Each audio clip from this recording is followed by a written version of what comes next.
জয় সীতারাম। বুঝতেই পারছো কোথায় এসছি আমরা আজকে চলে এসেছি ডানলপ সীতারাম বাবার মন্দির মহামিলন মঠে। বাবাকে প্রণাম করেই চলে আসলাম বাবার অন্নভোগ গ্রহণ করতে।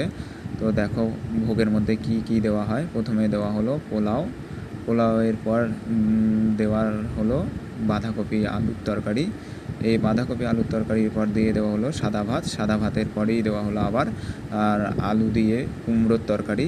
আলু কুমড়ো তরকারি দেওয়ার হতে হতেই চলে আসলো ডাল।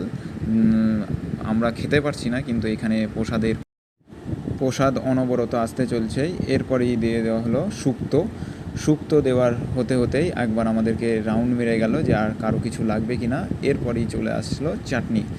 এই চাটনির পর দিয়ে দেওয়া হচ্ছে পরমান্ন অর্থাৎ পায়েস, যা খুবই অমৃত তুল্য। তোমরা একবার না খেলে বুঝতেই পারবে না। আর তুমি ভাবছোই হয়তো যে